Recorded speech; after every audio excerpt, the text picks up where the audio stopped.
Hey, ladies and gentlemen, it's your boy Rufus. We're back with another installment of the Rufus Rundown. We got some NHL talk today, joined by Chris Santos and Nick Giglietti. Nick is a classmate of mine, a friend of mine at Dean College, is an avid hockey fan, and has played at multiple levels of the sport. Chris Santos the same, and has also coached at the high school level as well. So both guys with expertise in an area that I'm not 100% comfortable in terms of the discussion as much as I once was. Maybe more well-versed in hockey. Not so much now, but it's relevant in terms of the time that we have and where they're at in the season. And the Stanley Cup playoffs are arguably the best playoffs that we have in professional sports. I'll leave that up for anybody's interpretation to make. But everybody loves to watch. There's people that don't watch regular season hockey the entire season and will check in for the playoffs and be very happy with what they're watching. So, fellas, thank you for joining me today. Thanks for having me. Yeah, same thing, Lucas. Great to be on your show once again. So we've been doing these little half-hour formats, so we'll get right into it. Basically, the Bruins have been doing their thing, and they look to be the overall favorite. And some things can shift in the seedings, but right up front, who do you guys have favored to win it? Go ahead, Nick. I'll let you start. Okay. I mean, obviously with the Bruins playing the way they are this year, I think they're a heavy favorite to win. But, I mean, realistically, if you really think about it, not a lot of teams that have won the President's Trophy have won the Stanley Cup. I mean, if I were to pick one, I mean, it's tough because there's so many deep teams within the playoffs this year. I really like Tampa Bay. I still think they have a lot of good depth. Their goaltending is one of the best in the league. Defense could be shaky at times just because they got rid of Ryan McDonough this past summer. But, I think their forward group is one of the best and will be for years to come. So I think they're kind of like that sleeper pick. So I think I'd have to go Tampa Bay or Boston. Well, as for me, Lucas, it is very difficult playoff hockey, and I'm sure Nick knows as well. It becomes a different season than the regular season. A lot close, hard checking, shutting down them lanes, them shooting lanes, a lot of block shots. You got to have good goaltending. You got to have depth from defense to obviously a lot of lines. Power play becomes important. Shorthanded becomes important. For me, I don't know if the Bruins season can continue all the way through as it has in the regular season. It's going to really be something, and it will be a tremendous year if they can go all the way and win the Stanley Cup. Me personally, for some reason, I'm looking at this one in the East. I'm looking at Carolina and the Rangers as my two teams to kind of make that mix and get in there. I'm not stuck on New Jersey yet. I think they're young, they're talented. They're going to get there, but I don't think they're there yet. Toronto, they just don't seem to get over the hump after their offense. Defense is lackluster, and their goaltending is always shaky. Then you come out with what's coming up, Florida, the Islanders, and Pittsburgh. I don't see one of those three teams really taking the next step forward to make the semis or the Eastern Conference. And then you go with Nick's Tampa Bay. This is an interesting team this year because I thought they lost a lot in the offseason. They've had some injuries as well. I don't think it's Tampa's year. So I'm sticking with Carolina or the Rangers. I like what the Carolina's done the entire season, and I like what the Rangers have done with the organization and the pieces of the puzzle, getting Tarasenko and Patrick Kane to really take off. Get Yaseskin in there at goal. He's very solid. That's a good player, too. I'm thinking those two teams, unless the Bruins decide to take over from the regular season all the way to the Cup. Now, you mentioned the Rangers, too. Sorry, Lucas. But you're good. You go. With the additions of Tarasenko and Kane, that just makes this forward group so much better because you have that kid line, or what they're calling it is kid to men line. They're on a roll. They absolutely carry the Rangers, and I'm a Ranger fan myself, so seeing the top nine produce every time, it's unreal, and they're a very scary team when they get going. Yeah, I like Fox on the back end. I think he's one of the elite defensemen nowadays. Trouba gives you a lot of good veteran leadership.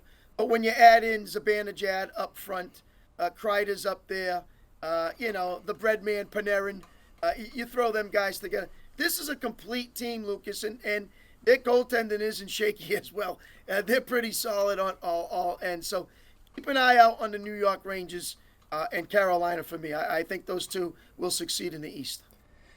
Now, you mentioned obviously playoff hockey being a different brand of hockey, and that there is this kind of curse going on with the President's Trophy.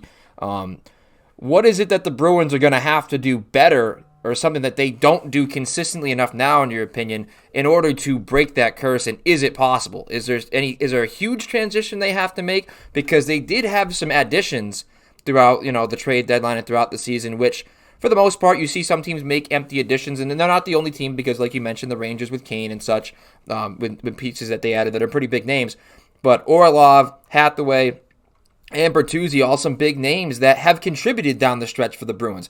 It's one thing to make these kind of moves and have guys, but you got to think that management, ownership allowed management to make these moves. Management put the pieces in play. The new coach, which obviously was on the hot seat to start the season, but with injuries and such with the Bruins, it was hard to judge. The coach has done a fantastic job. There's not a lot, and there's no more Tuukka Rask to blame in net for the Bruins. There's not really a fallback to where you're going to place blame on this team for not coming through and winning in the Stanley Cup Finals. Is there any glaring thing that you see that they're going to have to improve on in order to get over the hump and break this President's Cup curse? Well, I think, adding Hall back in there, Foligno back in there, now it gives you a complete lineup, 1, 2, 3, and even if you want to use the fourth Nick and put them as a check-in line and put them in there and give some guys rest, it gives you great power play. You can go first or second. Short-handed, you can get 4 guys, first and second. So they got a lot going on with that. I think for the Bruins, stay healthy. Continue to do your complete forechecking, and what they've done this year really extremely well from last year is not turning the puck over. I thought they were awful last year, and especially the defense. They turned it over tons of times. So McAvoy with Orlov in the back will really help out with Lindholm. That will be hopefully their best, not to turn the puck over, be explosive, shut the lanes down, let the forwards do the work, get in there and continue to success. If they do that like they've done in the regular season, they're going to be tough to beat. But let's not remember, goaltending is a big key. We don't know much about Olmark, what we've seen him in playoffs prior to what's going on, to what he can do this season. He's going to be a big piece of the puzzle. And if he gives up a couple of soft goals, Nick, do you start thinking, wait a minute, I got Swayman. Does this become a goaltending controversy? It's going to be interesting to see how Olmark steps up to the plate. Yeah, well, if you really think about it, Olmark only played in the playoffs just last season with the Bruins. And, like you said, if he does give up some soft goals, you have a great backup in Swayman. But the thing that, with the Bruins, the problem for me is once they get healthy, who are you sitting? Because Trent Frederick's been playing really well this year, even though he's titled as an enforcer. Nick Foligno has really stepped up his game this year. I don't think you bench Tyler Bertuzzi or Hall because they're stud players. For me, it's who do you sit in a deep team, really? And another thing is the defense is a little shaky at times, like we mentioned, but they're a year older and they got Orlov, who has been playing fantastic for them. It's like he's in his first couple years with Washington. But, I think, if the defense doesn't give up that many turnovers and, doesn't give up a lot of penalties, then, this Bruins team is unreal. Guys, let's not forget, at the beginning of the year, the people here in New England were ready just to get rid of Neely and Sweeney. And they were about to tell these two guys, hey, there's the door, get out, you're ruining this team. We don't have a coach. Bergeron wants to leave. Nothing Krejci. They've really done an outstanding job to put together the pieces of the puzzle to get this team to have the best record in the NHL over the expansion of when finally overtimes and shootouts came into existence. So to win that trophy from the beginning, when you thought, hey, the organization don't even want these two guys anymore, what an outstanding season. It would be really an historical story if they win the Stanley Cup this year. Yeah, if they win the Cup this year, by far best team to ever win the Stanley Cup. By far. The amount of points they have this year, they have 131 points in 80 games played. And it's not like they're terrible on the away side either. They were 38-2. So, you play them home or away, the odds of them winning are highly likely. Now, you had mentioned Ullmark, obviously, and whether you're going to be able to rely on him. And both of them, they have a great friendship, him and Swayman. Their families have gotten together. It's been a really cool story that they both played at such a high level. But, again, hot goaltending, you can ride all the way to a Stanley Cup final, as Nick, you'd mentioned with Vasilevsky for Tampa Bay in terms of how good he is. And there's obviously a plethora of names you can name that can get hot and have the ability to get hot, and you can kind of ride, like the Tim Thomas of the Bruins. That's what everybody really looks into as a Bruins in the New England area. That run by Tim Thomas was immense and really did carry us to a Stanley Cup final. Not to take away from what other guys did on that run, but how do you deal with this type of two goalie system? Because if you pull Ullmark too quickly and Swayman isn't the answer, now where do you turn? Now you have two goalies. One's a goalie that now has no confidence. The other one is struggling. That is something that they're going to have to navigate throughout these playoffs. If Ullmark shows up and he's a wall and he's making 50 saves a game, you hope they don't get 50 shots off on him. Obviously, there's no questions asked there, and they can. If that's the case, I'm sure they do go on and progress to either getting to a Stanley Cup or winning it. But how would you guys look at it in terms of this situation? What kind of leash is Ullmark going to be on, considering how well Swayman played down the stretch? So personally, I think Jim Montgomery's going to give Linus Ullmark the go to play in the playoffs, but I think he's going to be pretty strict about it because you're having this historic season, so if you mess up, then Swayman's in there. But that's not to say if Ullmark loses, game one of the first round, he's going to give him another chance. But if they go down in the series 2-0, you got to think, does Swayman come in for that third game? Because Ullmark's save percentage at that point would be terrible. But all in all, I think Ullmark's really turned his game around once he got into Boston.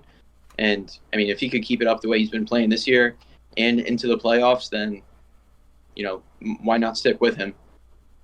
He's been the starter all year long, Nick and Lucas. He's the guy that they've put the big money with. He's the guy that's going to start game one, no doubt about it. Now I go by what I see in game one. If I see soft goals going in, now my head starts to spin and say, wait a minute, where is he right now? What is he thinking? If I'm saying, hey, I lose 2-1 and he's made 50 saves and he looks great and they just got some great goals, I got to rely on him on game two too. So I have to wait and see what it looks like after game one, how sharp he is, how confident he looks in this playoffs, and then I'll try to make my decision after that. But definitely he gets the nod to start. We go from there. There should be no distraction and say, hey, guys, this is how we're going to do it. I'm hoping they've talked to the both of them. They got it on the same page. They've looked like they've had a great season together and continue to let it go. Now, if he gives up some soft goals and he doesn't look confident, I got to start to think in my head, well, wait a minute, Swayman can still hang with the best of them, and maybe I got to get him in there. I don't know if it's right away in game two, but I got to start making sure that I have him right on the spur of the moment to jump right in there. Hey, we saw Vasilevsky when they had the President's Cup, and they lost 4 straight round one to Columbus with the best record, and they got beat out. So, listen, it can happen, but you got to go with what has gotten you there, and it's been Ullmark to get you there. Now, uniquely, I think that pressure, they say, pressure makes diamonds, it can, when applied with having Swayman and having that, after even one game, knowing, hey, I might not have it tomorrow. That might even elevate Ullmark's game if he's that type of player where it's like, this is my moment, this is my time. Swayman's not playing a lick. this is mine to lose, and I'm not giving it up. And that pressure might, uniquely push him to that next level. But also, there's a flip of it. From what you've seen from Swayman, not to continue to jump on the Bruins here, they are the talk of the town, having set the wins record, kind of unprecedented in the sense of going into the President's Cup and what they can do. From what you've seen from Swayman, if Ullmark does struggle, do you have enough confidence in Swayman as to where he can get hot as well? I'll go. I think both Ullmark and Swayman know that, if this goalie's playing bad, this one deserves to play. Because, if that was the case, then Swayman wouldn't be there because, he rightfully so could be a number one goaltender on any other team. But Swayman has a lot of confidence, and, you don't blame him. He is, as a backup, I think he has like 22 wins, and usually backups only play about 15 to 19 games, so to say. And for him to have just 22 wins, not even the losses and overtimes included, but, Swayman has really kind of proven his own. And, I think Jim Montgomery, like I said, can go either way. But like Chris said, what's got you to this President's Trophy is Ullmark. So why not just ride out with it? Two goalies with as much confidence as these two guys have, not only for themselves, but for one another, how they continue to hug each other, how they continue to root for one another. And sometimes that's tough because you want to be the main guy and you may not be. But what they've done together, I've seen tremendous confidence from both of them, obviously, the regular season.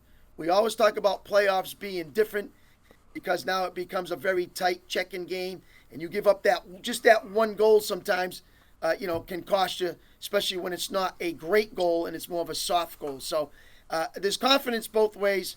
Montgomery would have no issue going to Swayman if he really needed to. They got playoff experience, whether it's AHL or NHL. So I think both of them will be prepared. Now, we've had a lot of focus on the Bruins, a lot of focus on the East, and I guess that's just because we have so many big teams in the East that have done so well. Also, the three of us do follow Eastern Conference teams, Rangers, Penguins, Bruins. But obviously, the West has some talent out there as well. The Avalanche, Oilers out that way as well, and Vegas continuing to have their run in the West. And then you're looking at the wild card teams, the Kraken. So a couple of the expansion teams as well. From what you guys have seen from these West Coast teams, and what do we have to look forward to with the West in terms of these powerhouse East teams making it? What are they going to face when they come up to a team in the final from the Western side? Go ahead, Nick. Well, personally, my opinion, I think the Eastern Conference is loaded compared to the Western Conference. You have Colorado, Dallas, and Minnesota, and that's just the Central Division, just over 100 points. Meanwhile, some of the teams in the East have had 100 points for a week, almost 2 weeks now. But, a team you can look out for in the Western Conference, I don't think the Edmonton Oilers are that team. You have McDavid, Draisaitl. These guys are going to be shut down in the playoffs. You score 150 points a season, 100 points a season, whatever it is. The teams in the Western Conference are going to key on Draisaitl and McDavid. So personally, I don't think the Oilers are going to be all that once they hit the playoffs. A team that's low-key kind of shocked me is the Winnipeg Jets. They've played really well so far. And, if they could sneak into that wild card spot, I know they're still fighting. But, they have a good amount of good players like Blake Wheeler, Mark Scheifele, Neil Pionk's really been playing well. Connor Hellebuyck has been, like himself. And, Winnipeg's a scary team once they have playoffs hit. Lucas and Nick, can you imagine? Just think about this now. Can you imagine Cassidy and Vegas taking on the Bruins after being with Boston last year and having issues with the Bruins organization? They get rid of him. Vegas takes him. He leads them to win the West and come out as a Western Conference Stanley Cup opponent against the Bruins. That would be a story that people would talk about around here for a while. Now, I'm not saying that that's going to happen, but I would like to see that happen. That'd be interesting. Me personally, I thought if they were healthy all the way through, I'd still like Colorado. And my other sneaky one would be the Dallas Stars, just because of their veteran leadership on that team with some youngsters. I think they're peaking where they want to peak at the right time going in there. Knicks Winnipeg could be interesting. They could be at the 8. Now they go up, let's say, against Vegas and could give them some trouble too. So I'm looking at Colorado and Dallas as my two kind of, if Vegas doesn't make a run like the Bruins on that western side. So that's what I'm looking at. But, boy, that would be something. Vegas versus Boston. What a matchup of coaches going at it with one another. Well, you have the Stars, too, that still have Tyler Seguin out there, which obviously could be a little reunion with the Bruins in the East as well if both teams do make it. But, hey, Vegas, if there's a script being written, it's going to be written by the bookies out there in Vegas. So, they got the right people to talk to if they want to make it happen. Money talks, and if they want to write that script to get that going there, they got the right people around them there to get that NFL-style script writing going. They must be handing out the Stanley Cup playoff scripts, too, as we speak, if you believe who was it that went in the podcast there and was rambling about it. But anyways, the storylines line up there, but obviously you guys mentioned the Eastern Conference being loaded up. Now, Nick touched on a sleeper team earlier as well. Chris, do you have any distinct sleeper teams that you think people are overlooking to get there? Well, I mean, listen, I'm a Penguins fan. You can see right in the back there, big Lemieux fan. If Pittsburgh holds the key to making the playoffs, they got Chicago tonight, and then they got Columbus. They win both, they make the playoffs, they'll play the Bruins. Bruins come out, Malkin, Crosby, Letang.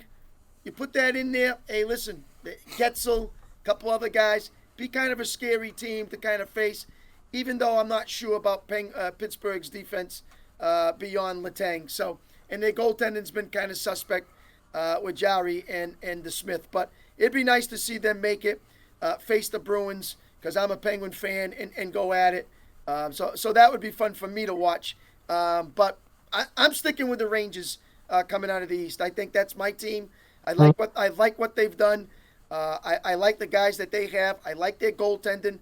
I think that's the team. Me slotted in the fifth to fourth spot right now. Let's see where they end up. But the Rangers to me seem like the team that can make the run. Yeah, Chris, I think I'm going to have to agree with you. I mean, like I said before, the depth is unbelievable. And once the playoffs hit, these guys are this is their game. You have Kane, who has 90-plus career playoff goals. Same thing with Tarasenko. And Zibanejad's right in his prime. Panarin in his prime. You have a hot goaltender that just won the Vezina last year. I mean, once these guys get hot, they could be really dangerous. I would like to see the Rangers go above New Jersey, though, just because when they have played each other, New Jersey has had the number. So if we could get that home ice advantage, try and get them, at least go 1-1 at home, depending on where seeding goes. But I'd love to have the Rangers have home ice over New Jersey. Now, we've gone through, the favorites, the sleepers, and such like that.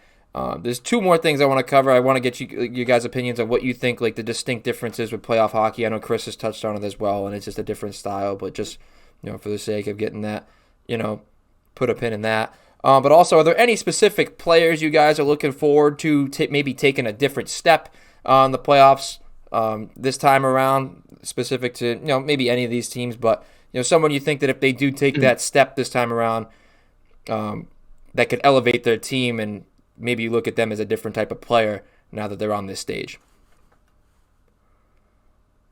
Someone for me is, we're going to go back to the Rangers, Philip Hedl. He had a great playoff last year, and that's kind of where he shined. and he's had a career year so far. Last year he had 9 goals and 2 assists in about 17 games played, or 14, 15 maybe. But I mean, he really elevated his game. He got a lot stronger once the playoffs hit, and I'm kind of expecting the same thing. Him and Alexis Lafreniere, Capo Caco, they work so well together. These guys are only 23, 22, and 21, and they kind of carried the Rangers in that Eastern Conference final last year.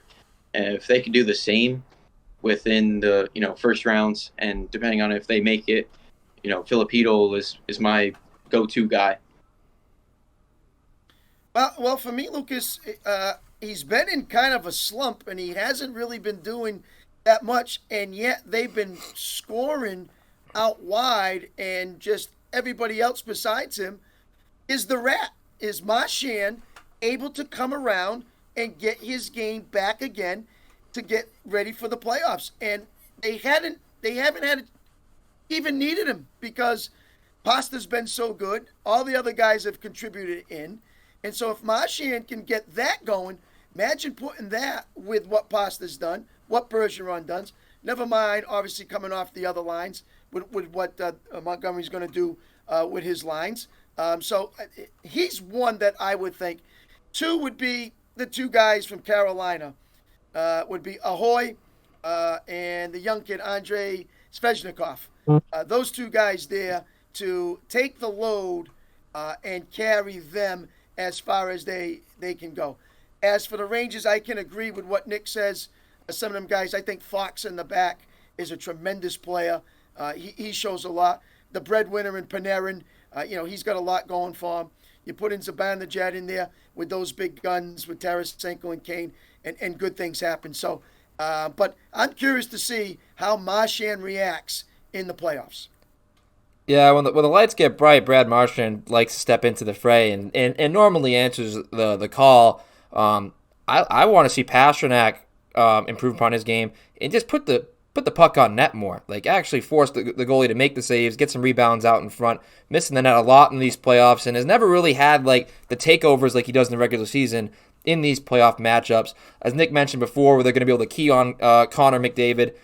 I would like to see him maybe get on a run there. Just considering, Gretzky like leading in points. You like to see your star players advance, and they sell the headlines as well. But from the Bruins' perspective, I think that I'd like to see Olmark's going to have to play well. I like the way the additions have played. I think Orlov being a big name that's going to contribute down the stretch. But I think Pastrnak coming into his own is going to be a big thing if this Bruins team decides to take that step.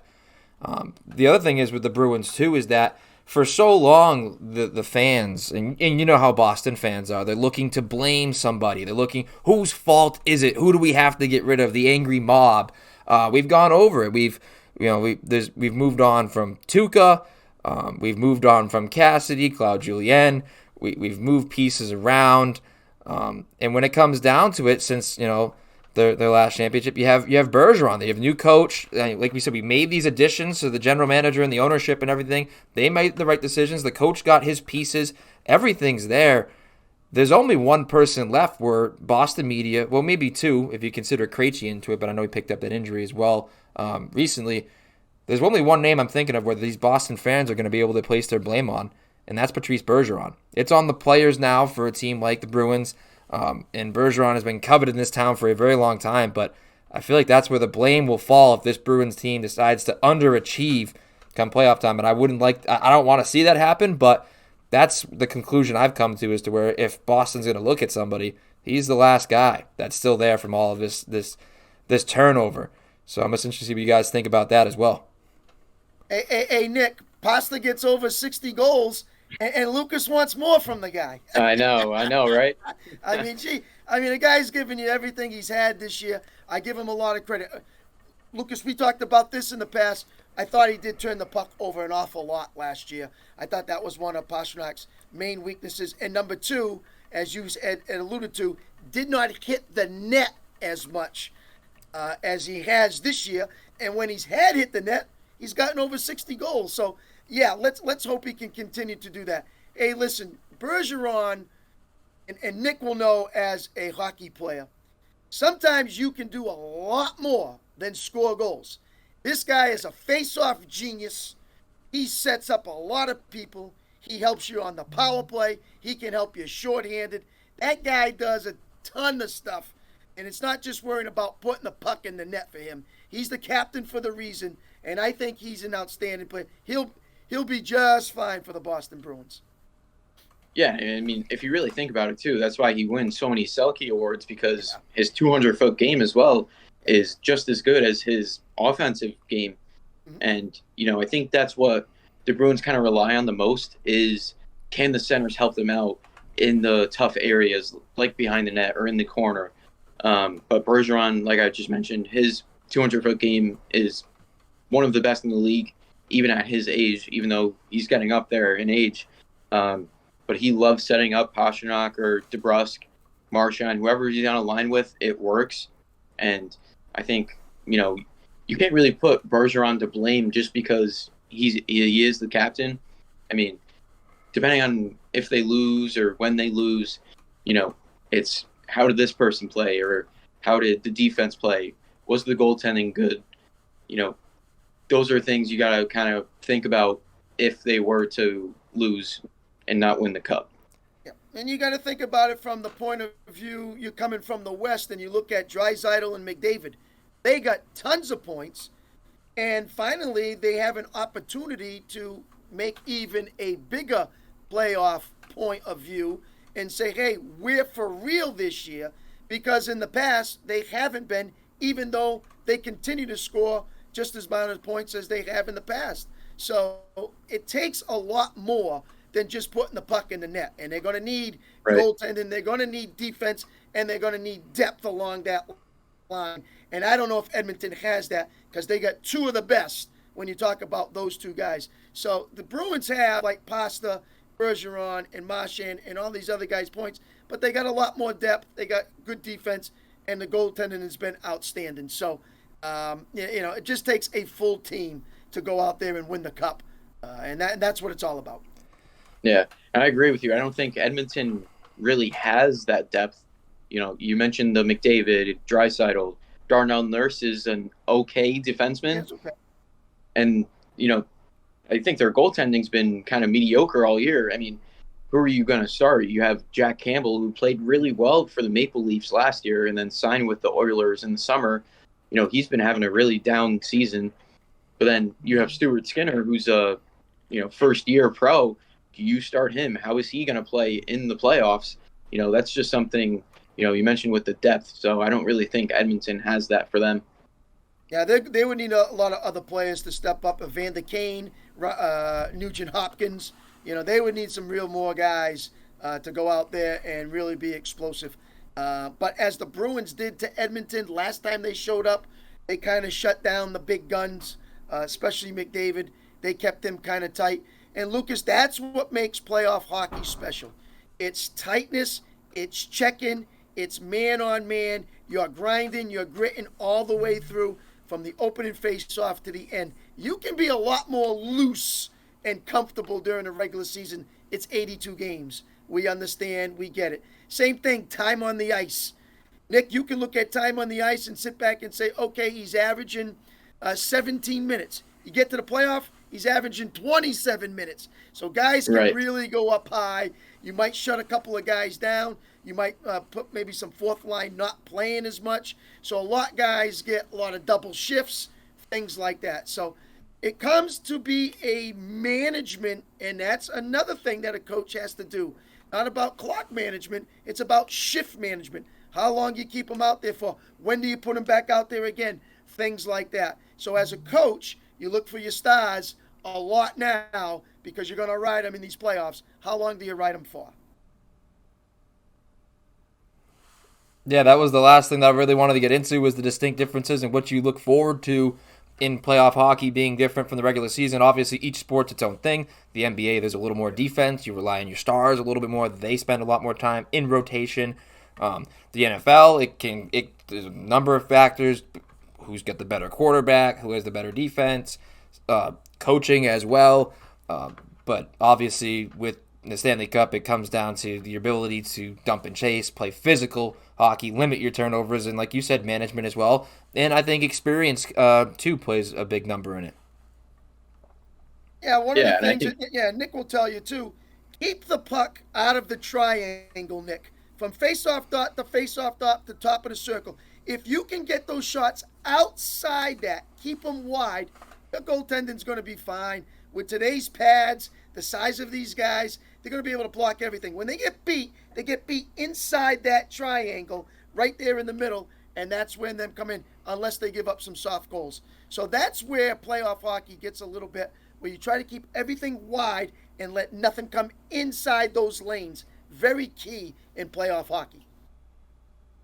Yeah, I agree. If you get a team moving in the offensive zone and move the puck well, they're just bound to score because the other team is just not going to take it away from them. But I think another thing is too that a lot of teams don't want to make those mistakes, like getting a penalty or turning the puck over, because that's what can cost your team a game. Honestly, during the regular season, it's relatively a high-scoring games most of the time, but in the playoffs, you don't usually see a blowout 5-0, 4-1. You don't usually see that often. So I think a lot of teams kind of key on, not making that mistake and making the smart plays. Well, I appreciate the time from both of you guys. I think that covers just about everything that I really want to get into. Covered the distinct differences of playoff hockey, favorites, underdogs. We covered both conferences, what a team like the Bruins, historically as good as they've been this season, what they have to do to transition their game, and what it's going to mean to each and every team, and what matchups we want to see. Appreciate you guys for joining. I was entertained by it just listening to you guys, because I'm not a true hockey guy, so it was nice having you guys come on and being able to facilitate the discussion between you two, because I thought it was very informative. When you got a coach, you got a player, you got some guys that have a little bit of knowledge right there of what it is to learn how to win a hockey game. And whether you're a player or whether you're a coach, you got to work together and get the job done. And it takes more than obviously one coach, one player. It's got to take a full team. And Nick knows, you can score as much as you want, but you got to find a way to stop the puck and do a lot of other things to make yourself go to the Stanley Cup. If the Bruins can manage that, what they've done in this offseason, and then put it on to the regular season, and now put it down in the Stanley Cup, they're right where they want to be. I think they're focused. I really do. I don't think they're going to be like Tampa, and I don't think they're going to be like Detroit when those guys had won the President's Cup and set records and then got beat kind of right away. So I expect the Bruins to do okay for themselves. Yeah, it's a scary time for most teams because your season's on the line, and it's the most exciting time of year, though. This is what teams live for. This is what players want. Some of these guys are never able to hold the cup, and you as a player don't want to make a mistake, because that could also cost you getting benched too. And I think the playoffs this year, there's a lot of great teams, some surprising teams, and I'm excited for it. Yeah, it's a great time of year. You get the NBA Finals. You'll have the Stanley Cup Finals. Baseball is going to be in full swing. Everything kind of culminates in the sports world. You have those 2 periods of time with March Madness and the NHL and the NBA, and then you have the NFL side of it too, where it's the beginning of those seasons, and then the NFL is in full swing too. So you get the little inverse here going into that May-June area. But fellas, thank you for joining me. It's all the time we got. Appreciate the insight from both of you, Nick Giglietti, and Chris Santos, myself, Luke Sperrer, your boy Rufus, signing off.